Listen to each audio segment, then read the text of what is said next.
Ela criou o filho sozinha por 18 anos. Escreveu 6 cadernos inteiros para um homem que nunca estava lá. Nunca mandou nenhuma carta. E na noite da formatura, quando o pai ausente subiu ao palco com um instituto no nome do filho e um discurso ensaiado, descobriu que a verdade tinha sido guardada com muito mais cuidado do que ele imaginou. Criei meu filho sozinha por 18 anos e documentei cada momento numa caixa de cadernos. Essa caixa mudou tudo quando ele tinha 16. E mudou tudo de novo na noite da formatura. Meu nome é Fernanda Castilho. Tenho 46 anos, sou arquiteta, e faço o melhor arroz de forno que você já comeu na vida. Aprendi porque meu filho ficou obcecado com o prato da avó quando tinha 4 anos, e eu precisava replicar ou perder a disputa culinária para uma mulher de 70 anos que cozinha de olho fechado. Rafael tem 18 agora. Ainda faço a conta errado às vezes. Ainda olho pra ele e vejo um menino de 2 anos que dormia com a cabeça no meu ombro no metrô. E preciso piscar para enxergar o homem que vai se sentar no banco de uma faculdade em março. O pai dele foi embora quando Rafael tinha 11 dias. Não de manhã, não de noite. Foi numa tarde de terça-feira, num horário tão comum que eu ainda consigo sentir o peso daquele momento com uma precisão quase cruel. Eram 3h20 da tarde. O sol entrava pela janela do quarto do bebê em ângulo raso, e eu estava sentada na cama de amamentação com Rafael no colo, aprendendo pela 10ª vez como encaixar a posição certa, quando ouvi a porta da frente fechar. Não bateu. Fechou. Com aquele cuidado deliberado de quem não quer acordar o bebê, ou de quem não quer ser ouvido saindo. Henrique Tavares. 32 anos quando foi embora, engenheiro financeiro, homem de planos e planilhas e convicções muito bem organizadas. A gente tinha se conhecido numa exposição de arquitetura em São Paulo 6 anos antes, e ele tinha essa qualidade rara de fazer qualquer ambiente parecer mais ordenado só pela sua presença. Me apaixonei por isso. Pela sensação de que ao lado dele, os problemas tinham solução, que o futuro era uma questão de planejamento correto. O que eu não entendi, o que nenhum de nós dois entendeu completamente, é que planejar uma criança é uma coisa. Existir dentro da realidade de uma criança é outra completamente diferente. A gravidez foi querida. Planejada até. Tanto quanto se planeia uma coisa que depende de biologia e sorte. Henrique montou uma planilha de gastos para os primeiros 2 anos. Eu redesenhei o quarto 3 vezes até chegar no projeto que queria. A gente estava prontos, achávamos. 2 semanas depois que Rafael nasceu, quando eu ainda mal conseguia sentar direito por causa da cesariana, quando meu corpo estava fazendo coisas que nenhum livro de gestação tinha me preparado completamente para enfrentar, Henrique me olhou através da mesa do café da manhã e disse: Fernanda, eu não acho que sou feito para isso. Eu pensei que era cansaço. Pensei que era a privação de sono, o susto do novo. Disse que eu sabia que era difícil, que ia passar. Não é sobre passar, ele disse. É sobre quem eu sou. Na terça seguinte, às 3h20 da tarde, ele fechou a porta. O guarda-roupa estava vazio de um lado. Não revirado, não saqueado. Esvaziado com cuidado, como se ele tivesse planejado a saída com a mesma metodologia que planejava tudo. Levou os ternos, os sapatos sociais, o relógio de couro marrom que eu tinha dado no aniversário de 3 anos de namoro, e não levou nada que fosse do bebê. Nem a foto que estava na prateleira, nem o cartão do hospital que eu tinha guardado na cômoda. Como se quisesse deixar o mais claro possível qual parte da vida ele estava abandonando. Eu fiquei sentada na cama por um tempo que não sei precisar quanto foi. Rafael estava dormindo no berço ao lado. A luz entrava pela janela. O apartamento estava completamente silencioso de um jeito que eu nunca tinha experimentado antes. Não o silêncio de quando você está só, mas o silêncio de quando você entende que vai estar só por muito mais tempo do que esperava. Não vou fingir que os meses seguintes foram gerenciáveis com elegância. Foram gerenciáveis. Isso sim. Com a ajuda da minha mãe, Dona Conceição Castilho, 71 anos, antiga professora de história, mulher de opiniões firmes e afeto prático, que apareceu com uma mala na minha porta 2 dias depois que Henrique foi embora e disse: Eu fico o tempo que você precisar. Não me pergunte quando eu vou embora. Ficou 5 meses. Dormiu no sofá da sala, acordou nas madrugadas sem reclamar, aprendeu os ritmos do Rafael com uma paciência que só existe em pessoas que já criaram filho e sabem que o caos tem hora para acabar. Também, silenciosamente, sem me dizer até depois que foi feito, conversou com um advogado de família amigo da família sobre a situação legal.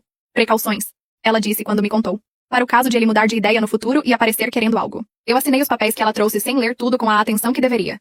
Tinha um bebê de 2 meses e dormia 4 horas por noite. Eu confiava nela. Continuaria confiando. Minha irmã Patrícia, que mora em Campinas e trabalha com design gráfico, veio no mês seguinte e ficou 3 semanas. Depois foi minha prima Beatriz. Depois foi a dona Geralda, vizinha do apartamento 82 que criou 5 filhos sozinha. E apareceu na minha porta com uma travessa de lasanha e a informação de que ela estava disponível todas as tardes de segunda e quarta se eu precisasse. Eu precisei. Contratei também uma auxiliar de puericultura.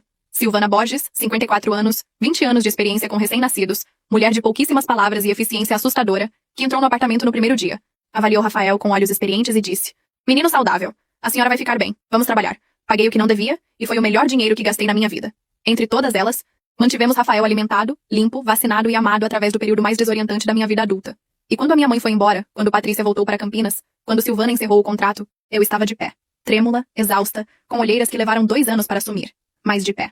Voltei ao escritório 4 meses depois do afastamento, com um acordo de horário reduzido que meu sócio Eduardo Mireles aceitou sem drama e com a discreta generosidade de um homem que tem 3 filhos e sabe o que está olhando. Você trabalha meio período até o Rafael completar 1 ano, ele disse. Depois a gente revê. Não me traz problema e eu não te crio. Trabalhei no horário reduzido e nas noites depois que Rafael dormia, com o notebook aberto na mesa da cozinha e o monitor ligado no volume baixo. Fiz com que Eduardo nunca se arrependesse. Aprendi coisas que nenhuma faculdade ensina.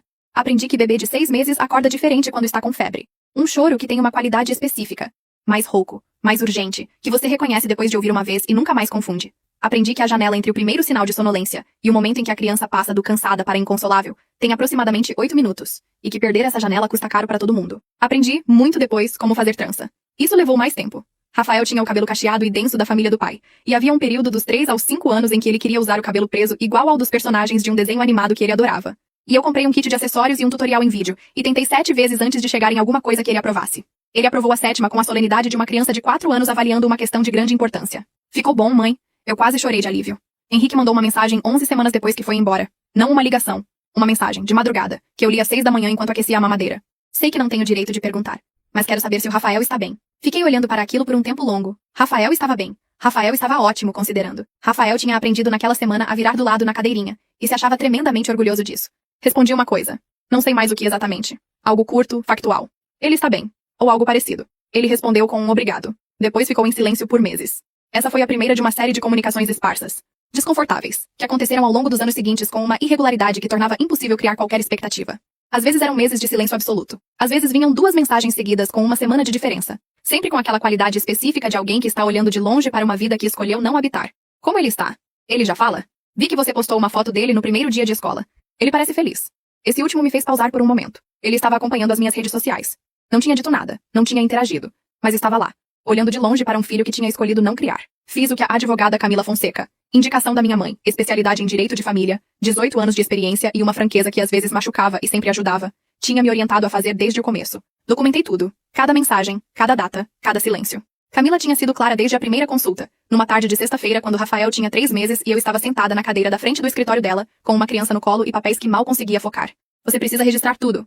Não porque vai precisar usar, mas porque se algum dia precisar, vai agradecer ter tido. Comecei uma pasta no computador naquela noite. Organizei por data, plataforma, conteúdo resumido. Fiz backups. E então tomei uma decisão que não sei explicar completamente de onde veio. Comecei a escrever para ele. Não foram e-mails. Não eram respostas às mensagens dele. Essa comunicação eu mantinha curta e factual. Sempre orientada pela Camila. Eram cartas.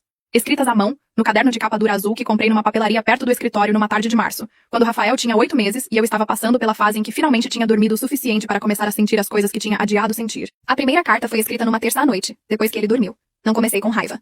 Comecei com um fato. Rafael deu risada hoje de um jeito que eu nunca tinha ouvido. Uma risada de barriga. Enorme. Desproporcional para o tamanho dele. Estava no tapete de atividades e descobriu que se ele chutasse o chocalho que fica pendurado, ele batia no tocã de plástico. Ficou fazendo isso por 10 minutos. Cada vez que batia, ria mais. Achei que você deveria saber. Não mandei essa carta. Não mandei nenhuma delas. Esse foi o ponto desde o começo. As cartas não eram para comunicação. Eram para registro. Para a existência de um documento endereçado a ele que dizia: enquanto você estava ausente, isso estava acontecendo. Seu filho estava crescendo.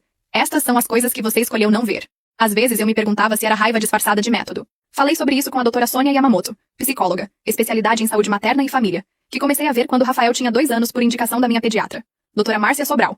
Mulher direta e competente que olhou para mim numa consulta de rotina e disse: você está cuidando muito bem dele. Você está cuidando de você? A Sônia trabalhou comigo por 4 anos. Foi ela quem me ajudou a entender que escrever as cartas não era raiva. Era algo mais complicado e mais honesto. Era a recusa de deixar a história ser apagada pela ausência. Era a insistência de que existia uma verdade aqui. E que essa verdade tinha data. E que alguém a estava registrando. Continue escrevendo, ela disse quando contei. Mas escreva por você, não por ele. Continuei. Escrevi quando Rafael disse as primeiras palavras. Água, aos 11 meses, com a clareza surpreendente de uma criança que parece ter praticado. Não, aos 12. Com uma convicção que me fez rir sozinha na cozinha. Escrevi quando ele entrou na escola pela primeira vez, com uma mochila de dinossauro que era grande demais para ele, e uma seriedade na expressão que me partiu o coração de uma forma que só consigo descrever como orgulho misturado com saudade de uma coisa que ainda estava acontecendo. Escrevi quando ele ganhou o prêmio de melhor projeto da Feira de Ciências na 5ª série, com uma maquete do sistema solar que levamos 3 semanas para montar, e que ainda tem algum defeito no Saturno que só nós 2 conseguimos ver. Escrevi quando ele falou pela primeira vez sobre o pai. Tinha 8 anos. Estava no banco de trás do carro, olhando pela janela com aquele silêncio específico que eu já sabia que significava que ele estava formulando algo há tempo. Mãe, por que o meu pai foi embora? Eu puxei o carro num estacionamento lateral. Desliguei o motor, me virei para ele. Tinha pensado nessa conversa há anos. Tinha ensaiado, descartado, reensaiado. Tinha conversado com a Sônia sobre ela mais de uma vez.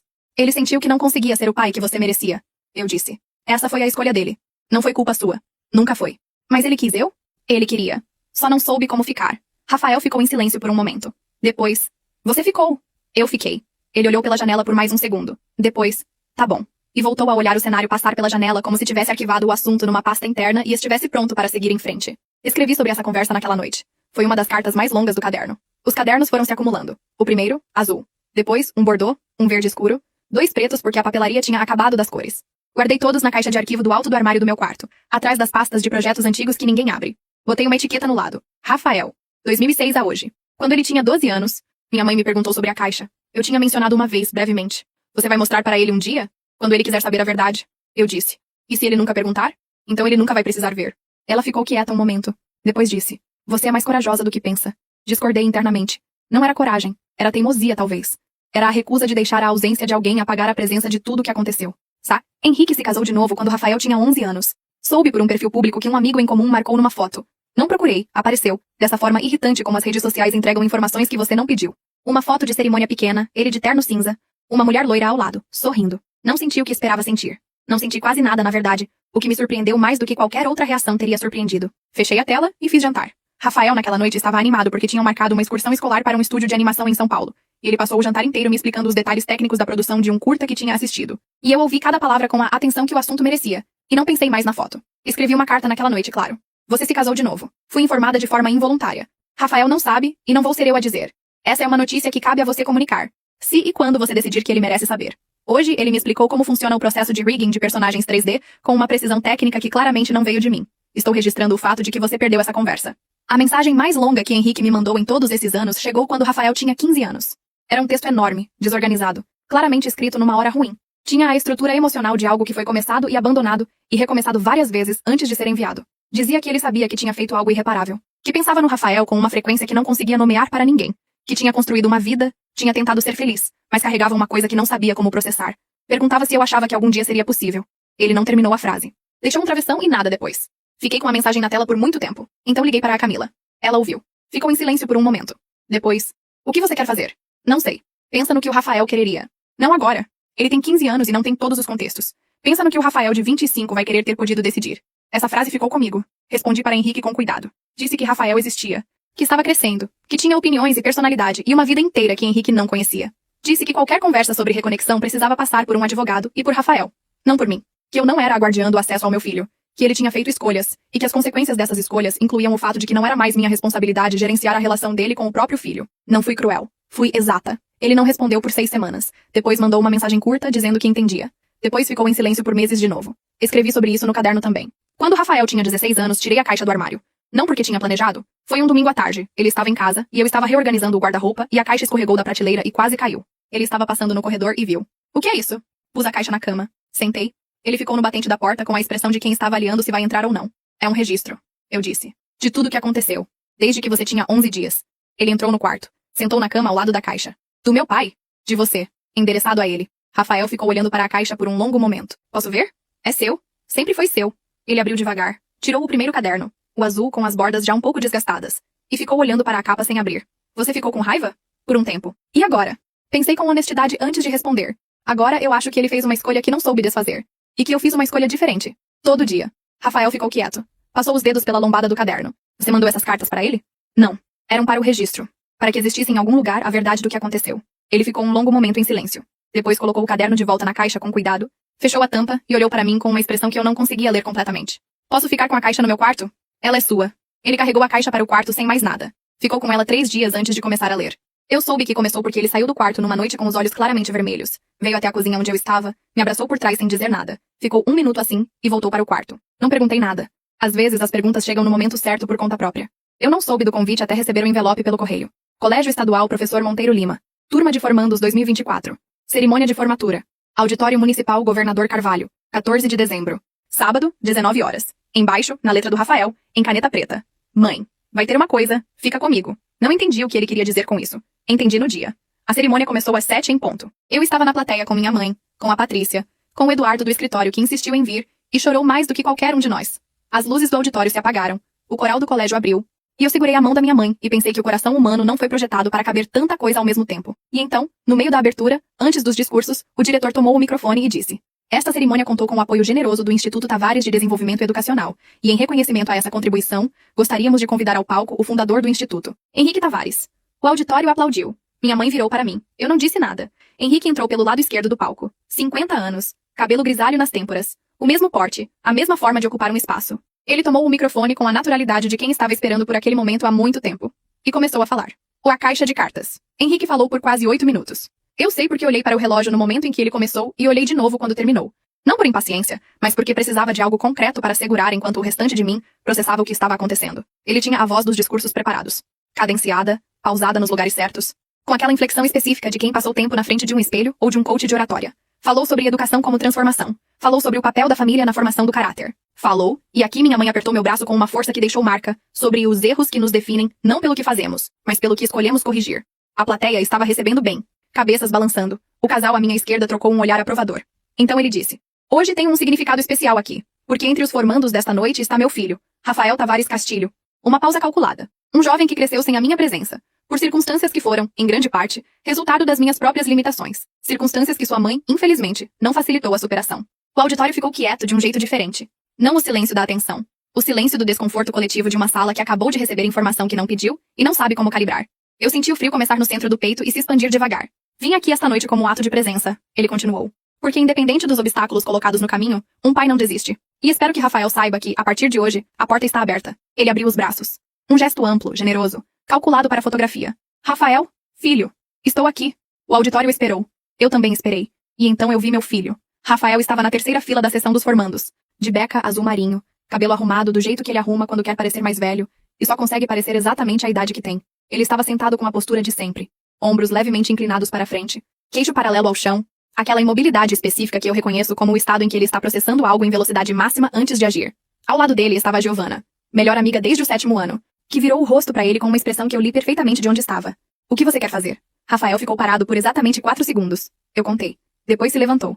Caminhou até o palco com passos medidos, sem pressa, com a compostura de alguém que não está improvisando. O diretor, claramente sem roteiro para aquela situação, recuou um passo e entregou o microfone quase por reflexo. Rafael ajustou o suporte. Olhou para a plateia primeiro. Depois olhou para Henrique. Henrique sorriu. O sorriso do reencontro. O sorriso que ele tinha ensaiado. Rafael não sorriu de volta. Obrigado por vir. Ele disse ao microfone, com uma voz tão calma que o auditório inteiro pareceu prender a respiração para ouvir.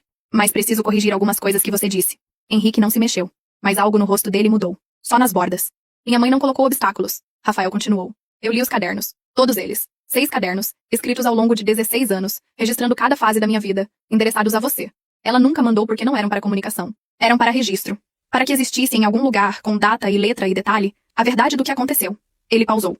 Você mandou mensagens esparsas por anos, perguntando se eu estava bem, pela janela das redes sociais dela, sem nunca se comprometer com nada. Ela documentou cada uma, com orientação jurídica, desde que eu tinha 3 meses.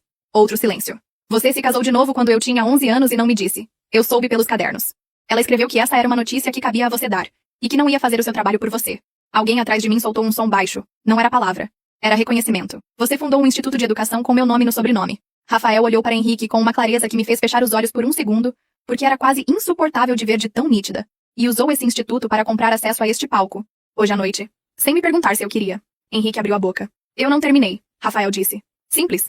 Sem agressividade. Apenas preciso. Henrique fechou a boca. Você não está aqui para mim. Você está aqui para a narrativa que construiu sobre você mesmo.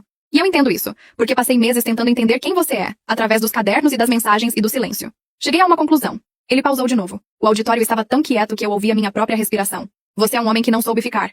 E então passou 18 anos construindo uma história em que a culpa disso é de outra pessoa. Minha mãe trabalhou 46 horas por semana. Criou uma empresa do nada, e ainda encontrou tempo para escrever 6 cadernos sobre a minha vida para um homem que não estava lá para vivê-la. Se ela tivesse colocado um obstáculo sequer, não teria feito nada disso. Ele olhou para mim na plateia. Eu não estava chorando. Estava muito além dos prantos. Estava naquele estado em que a emoção é grande demais para ter expressão, e tudo que você consegue fazer é ficar muito quieta e deixar o momento existir. Essa é minha mãe, Rafael disse ao microfone, olhando para mim. Ela ficou, todo dia.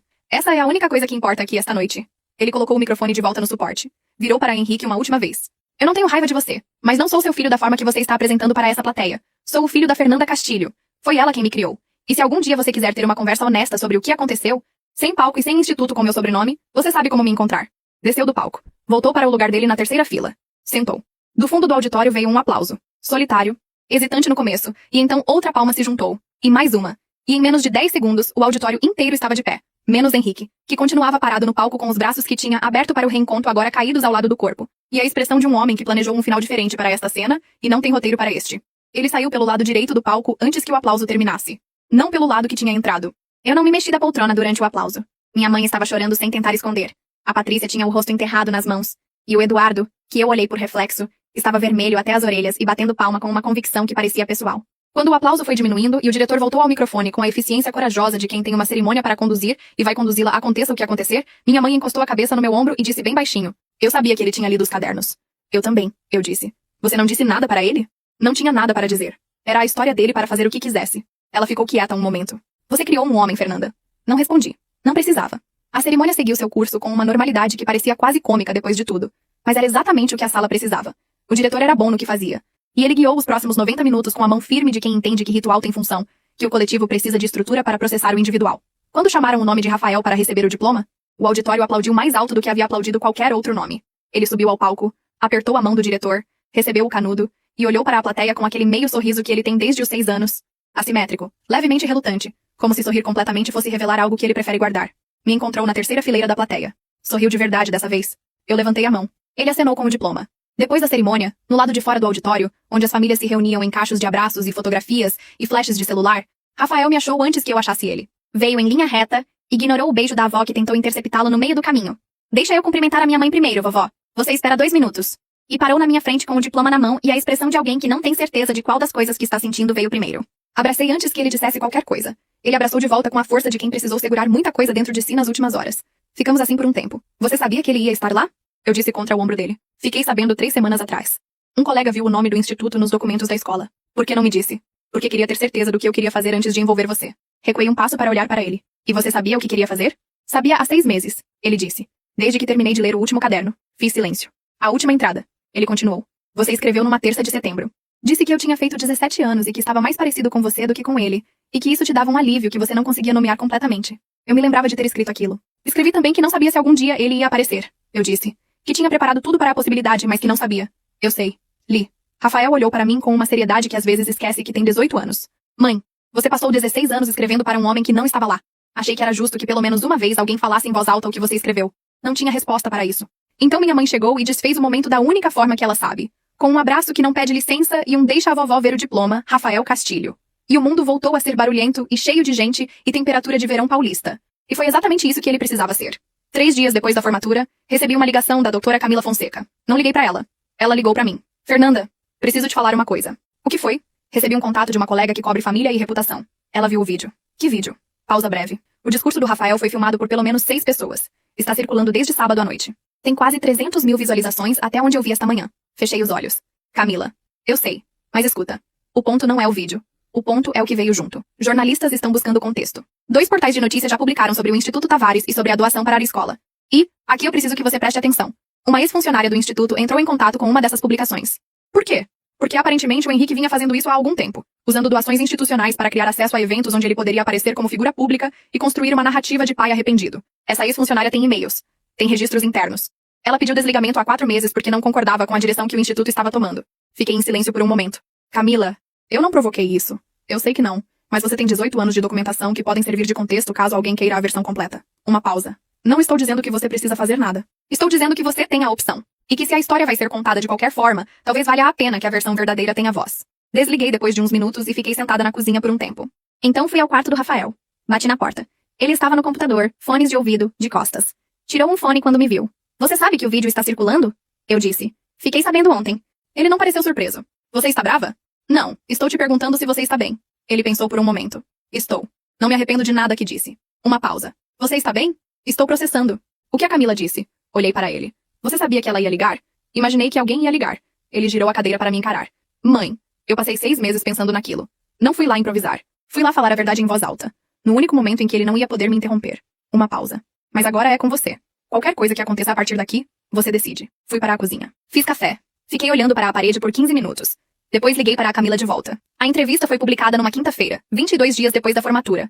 Não foi com um portal de fofoca. Foi com uma repórter de investigação de um veículo de jornalismo que cobre família e direito. Juliana Moraes, 12 anos de carreira, especialidade em casos de alienação parental e disputa de narrativa em processos familiares. Ela me contactou através da Camila, se apresentou, explicou o que queria fazer e por quê.